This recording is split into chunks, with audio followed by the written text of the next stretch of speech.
Everyone has a weakness. For some people, it's money. For others, power. For Daniel Hart, the man whose signature could build cities and whose silence could ruin empires, it was never supposed to be love. Especially not the kind that smelled like old books and vanilla coffee. The first time he saw Amara Okoye, she was standing on a ladder in the middle of a tiny bookstore, arguing passionately with a customer about why happy endings mattered. Sunlight streamed through dusty windows, catching in her curls as she laughed, completely unaware that the billionaire watching from the doorway already owned half the street outside. Before we continue, don't forget to like and subscribe to the channel for more romantic stories. He had come to buy a building. He stayed because of her smile. What Daniel didn't expect was that one impulsive visit would turn contracts into secrets, business into temptation, and a simple bookstore into the only place powerful enough to bring him to his knees. Because sometimes the most dangerous deal a billionaire can make is falling in love with the one woman who refuses to be bought. The first thing Amara noticed about the man standing in the doorway of her bookstore was that he looked completely out of place. Not because he was handsome, although he was, in a quiet, devastating sort of way, but because men dressed in perfectly tailored charcoal suits rarely wandered into Turning Pages, a cozy shop tucked between a flower stall and a cafe on a sunlit street. He paused just inside the entrance, as if unsure whether he belonged there.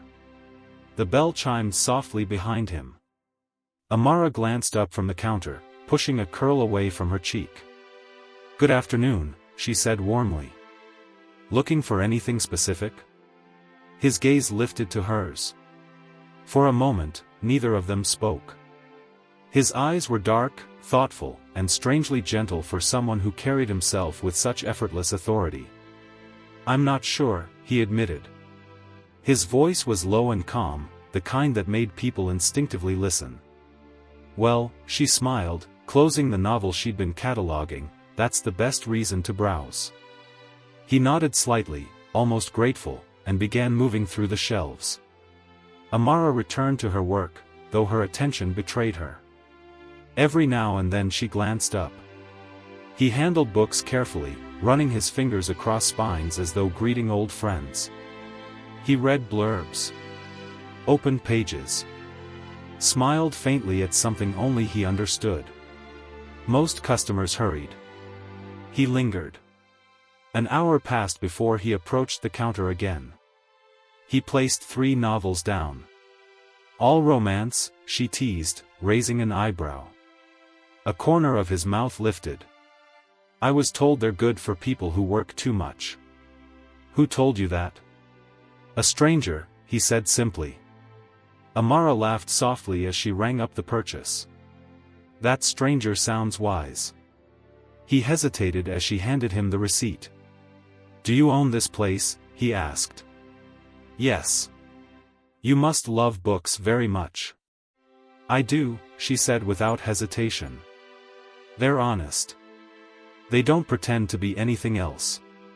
He seemed to consider that longer than necessary. "Thank you," he said finally. "For the books?" "For the quiet." And then he left. The next afternoon, he returned. This time he carried coffee. "For you," he said awkwardly, setting it on the counter. Amara blinked in surprise. "You remembered my order?"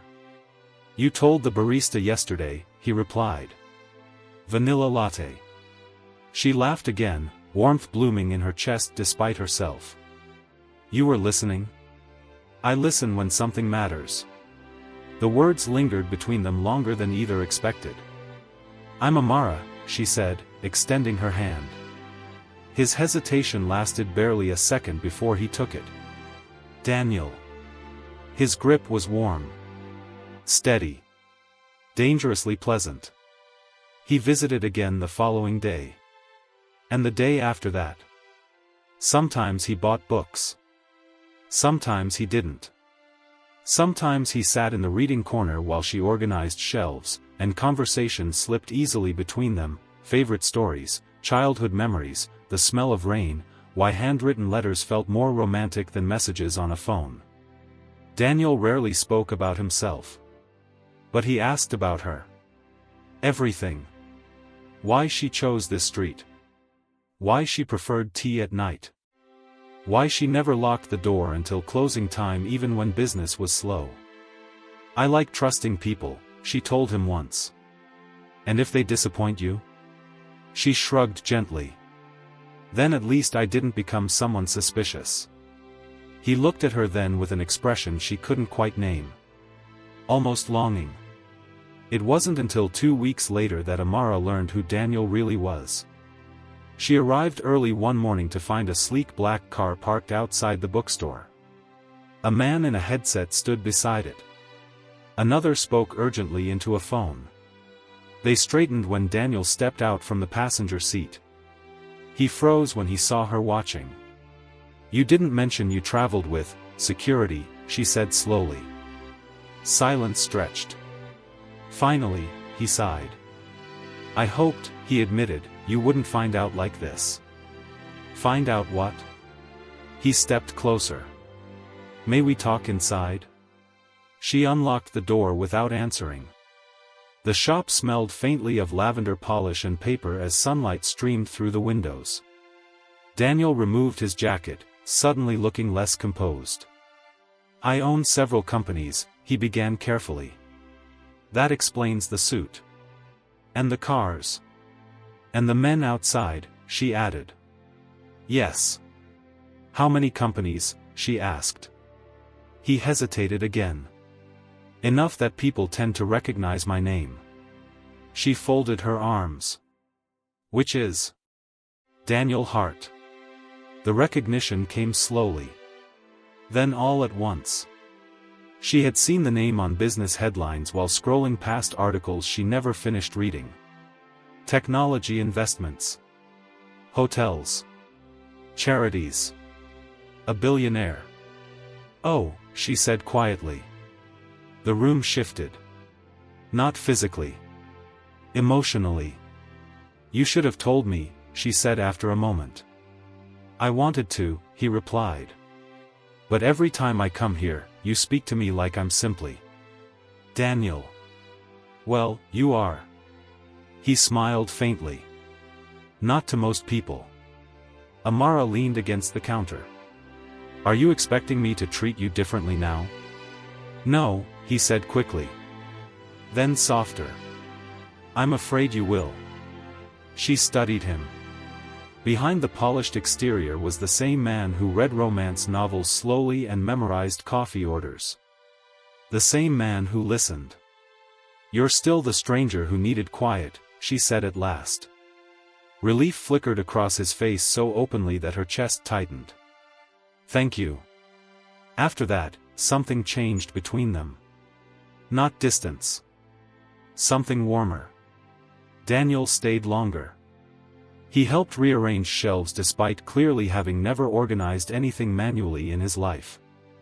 He burned his fingers trying to fix a flickering lamp and looked genuinely proud when it worked. One evening rain trapped them inside after closing. The streets shimmered silver under the storm.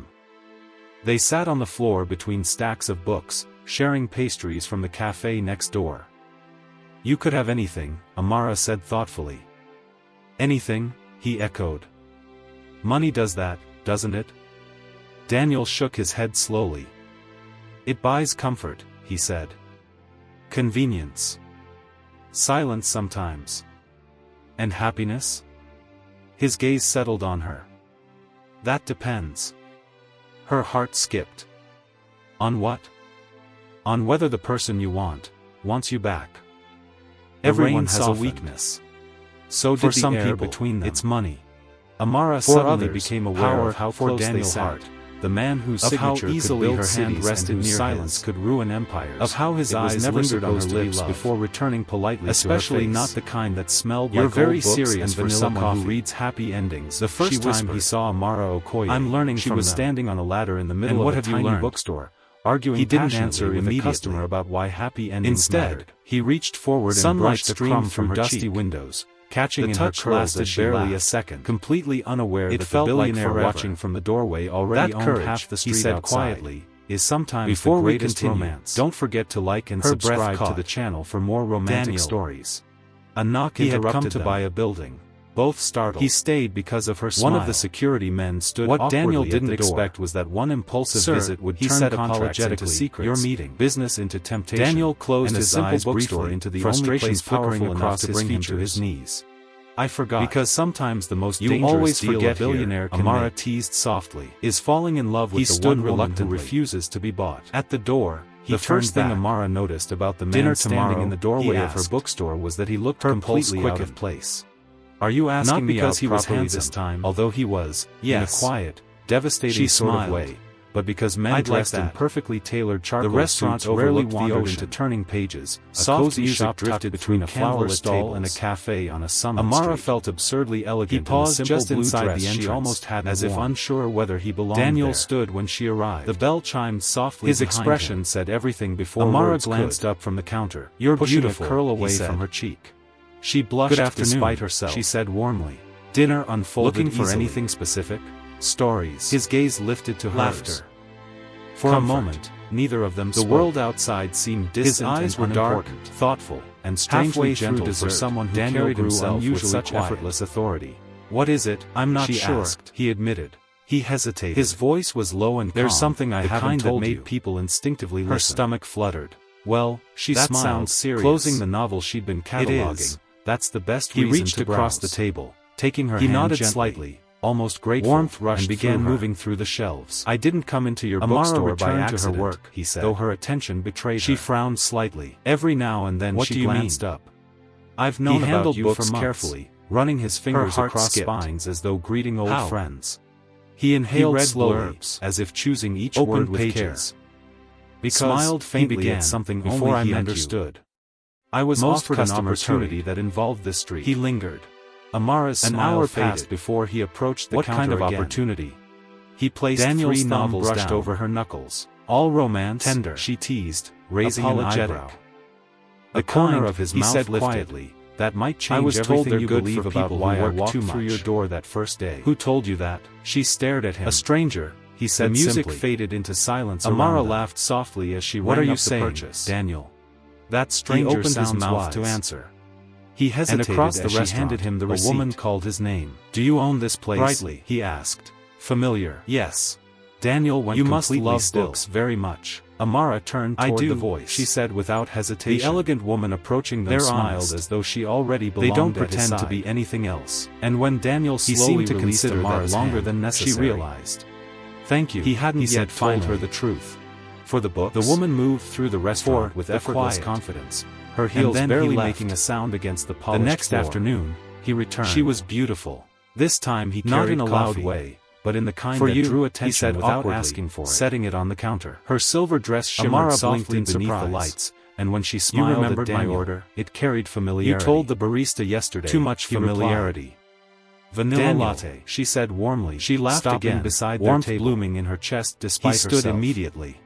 You were listening. Amara noticed the hesitation. I listen when something matters. The way his shoulders tightened. The words lingered between them longer than either expected. Clara, he said. I'm Amara, she said, not surprised, extending her hand. Recognition. His hesitation lasted barely a second before he took it. I thought that was you. The woman continued. His grip was warm, sliding briefly toward Amara before returning to him. Dangerously pleasant. You never answer your calls. He visited again the following day. Her tone held teasing affection. And the day after that. Amara's sometimes he bought books. Daniel cleared his throat. He didn't. This sometimes he sat in the reading corner while she organized. I'm in town for a few meetings, and conversation slipped easily between them. Favorite your assistant mentioned childhood memories, the smell of rain, why handwritten letters felt more romantic under messages for more reasons than one. Daniel rarely spoke about himself. Clara, he asked this is Amara. Everything. Clara turned fully toward her. Why she chose this street. Her smile widened. Why she preferred tea at night. She said. Almost why she never locked the door until closing time Amara. Even when business was slow. The words landed strangely. I like trusting people. You've heard of me. She told him once. Amara asked and if carefully. They disappoint you? Daniel's she shrugged tightened. Gently. But then at least I didn't become someone suspicious. Only a little, she said. He looked at her extending with an expression she couldn't quite name. I'm Clara Bennett. Almost longing. Amara shook it automatically. It wasn't until 2 weeks later that Amara learned who Daniel really was. Confident. She arrived early one morning to find a sleek black car though she made no move to leave. A man just wanted to say hello beside it. Her gaze flickered between them again into a phone. Something unreadable passed when Daniel stepped out from the passenger seat. Well, she added lightly. He froze when he saw her watching. You didn't mention you traveled with security. Close enough that Amara caught the faint scent of expensive perfume. Finally, we should talk soon, he sighed. Clara murmured. I hoped, he admitted, then she walked away. You wouldn't find out like this. Just like that. Find out what? The silence she left behind felt heavier than before. May we talk inside? Amara slowly returned her attention to Daniel. She unlocked the door without answering. He hadn't sat down yet. The shop smelled faintly of lavender polish and paper. She asked sunlight streamed through the windows. Why she seemed to know my name? Daniel removed his jacket slowly, suddenly looking less composed. But instead of several companies, he remained standing for a moment longer, as though that explains the suit. Finally, and the cars. He took his seat again. And the men outside. I owe you honesty, he said. Yes. Her chest tightened. How many companies? She asked. Yes, she agreed quietly. He hesitated again. He folded his hands together. Enough that people tend to recognize my name. 6 months ago, he began. She folded her company arms. Began negotiating a redevelopment project. Daniel Hart. Amara listened carefully. The recognition came slowly. It involved purchasing several properties on one particular street. She had seen the name on business headlines while scrolling past articles she never finished reading. She asked softly. Technology investments. His eyes met hers. Hotels. Yours. Charities. The words felt like a gentle but undeniable push. Oh, she said quietly. The room shifted. Not the cafe next door. Emotionally. The old tailor who waved you should have told me. She said after a moment. She whispered. I wanted to. It wasn't personal, Daniel said quickly. But every time I come here, at the time, you speak to me like I'm simply business. Daniel. Investors wanted a modern complex. You are. Offices, apartments, he smiled faintly. Retail spaces. Not to most people. And you agreed. Amara leaned against the counter. Her fingers curled around her napkin. Are you expecting me to treat you differently now? So you were planning to buy turning pages? He said quickly. He nodded then once. Softer. We approached property owners through representatives. She studied him. And me? Behind the polished exterior declined was every the same man who read romance novels slowly sad and memorized coffee orders. Repeatedly. The same man who listened. She remembered the emails. You're still the stranger who needed before deleting, she said at last. Anonymous proposals. Relief flickered across his face that seemed unreal. That her chest tightened. I didn't want to thank you, she said quietly. After that, something changed between them. Silence lingered. Not distance. Then she asked something the question already forming. Daniel stayed longer. So you came to convince me? He helped rearrange Daniel's expression clearly having never organized anything manually in his life. But you said you didn't come by accident. He burned his fingers trying to fix a flickering lamp and looked genuinely proud when it worked. And that hesitation hurt more than any immediate answer could inside after closing. I wanted to understand why. The streets shimmered silver under the storm. Why I wouldn't sell. They sat on the floor between stacks of books, sharing pastries from the cafe next door. Though it carried no humor. You could have anything, so you investigated me. Anything, I read about the shop, echoed. He said carefully. Money does that, doesn't it? How long it had been there. Daniel shook his head slowly. That you inherited it from your grandmother. It buys comfort, her throat tightened. Convenience. And then? I decided to see it myself. And happiness. The memory of their first meeting his gaze settled on her mind. That depends. The man in the doorway. Her heart skipped. On quiet. What? On gentle. Whether the person you want was anything real, she asked. The question escaped before she could stop it. Daniel leaned forward immediately. Everything after that moment, he said firmly. Every conversation. Every coffee. Every laugh. But not the beginning. He swallowed. No. Her chest ached. Not because he had lied entirely. But because part of him had arrived with intention. I should have told you sooner, he continued. Every day I meant to. Why didn't you? His voice softened. Because somewhere between the first book you recommended and the second time you laughed at me trying to fix that lamp,